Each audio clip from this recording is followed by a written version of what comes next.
Company की intelligence report का।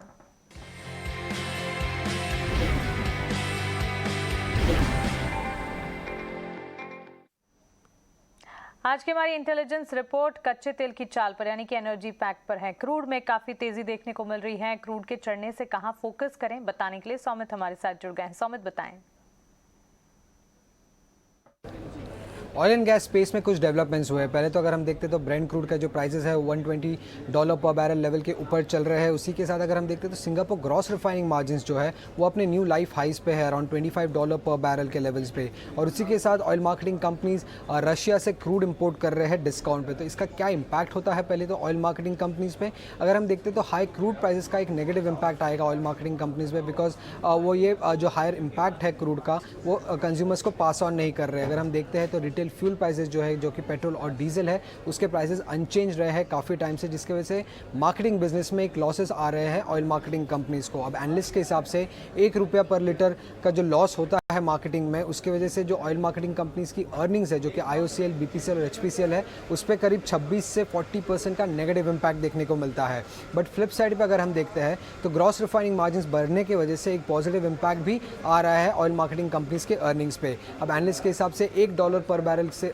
जो GRMs बढ़ जाते हैं तो oil marketing companies IOCL, BPCL और HPCL इनके अर्निंग्स जो है वो करीब 14 to 16% से बढ़ जाते हैं। बट अगर आप नेट इम्पैक्ट देखेंगे अभी भी तो ऑयल मार्केटिंग कंपनीज के लिए एक नेगेटिव इम्पैक्ट ही है, क्योंकि मार्केटिंग बिजनेस से जो लॉसेस हो रहे हैं वो रिफाइनिंग बिजनेस से ऑफसेट नहीं हो रहे हैं एट दिस मोमेंट। बट उसी के साथ अगर हम देखेंगे तो ऑयल मार्केटिंग कंपनीज रशिया से चीप क्रूड भी इंपोर्ट कर रहे हैं। एनालिस्ट के हिसाब से डिस्काउंट करीब 15% के आसपास हो सकता है, बट इसका एग्जैक्ट इम्पैक्ट क्या होगा ये क्वांटिफाई करना थोड़ा डिफिकल्ट है एट दिस मोमेंट एनालिस्ट के लिए। और रिलायंस इंडस्ट्रीज़ की अगर हम खासकर बात करें तो उनका जो मार्केटिंग आउटलेट्स है वो कम होने के कारण जो मार्केटिंग बिजनेस के लॉसेस है वो लिमिटेड रहेंगे, बट GRMs बढ़ने के कारण एक काफ़ी बड़ा पॉजिटिव इम्पैक्ट एक्सपेक्टेड है एनालिस्ट को। अभी एनालिस्ट के हिसाब से अगर $1 पर बैरल से GRM बढ़ जाता है तो रिलायंस इंडस्ट्रीज़ का जो कंसोलिडेटेड अर्निंग्स है वो करीब 4 से 5% से बढ़ सकता है। उसी के साथ अगर हम देखें तो कोई और कंपनीज भी है जैसे कि MRPL और चेन्नई पेट्रो, जिन पे भी एक पॉजिटिव इम्पैक्ट आता है GRMs बढ़ने का, और हमें ये क्लियरली दिख रहा है आज के ट्रेड में, क्योंकि दोनों ही स्टॉक में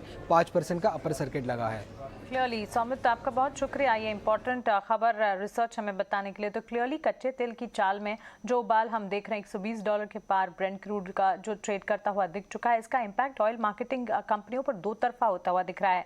एक तो उन कंपनियां जिनका सिर्फ मार्केटिंग बिजनेस है उनके लिए ये नुकसानदेह जरूर है, लेकिन साथ ही रिफाइनिंग की अगर बात करें, ग्रॉस रिफाइनिंग मार्जिन जो है GRM, उसमें बढ़त जहां पर दिख रही है, तो जो कंपनियां ज्यादातर GRM सेगमेंट के साथ कनेक्टेड है जैसे कि रिलायंस, MRPL, चेन्नई पेट्रो, उनके लिए पॉजिटिव साबित जरूर हो रहा है। लेकिन ऑयल मार्केटिंग, IOC, BPCL जैसे स्टॉक्स इसका एक हिट ज्यादा तौर पर देख रहे हैं। नीरव, अगर आप कुछ कहना चाहें, ऑयल मार्केटिंग कंपनी रिफाइनिंग हम ऑलरेडी डिस्कस कर चुके हैं।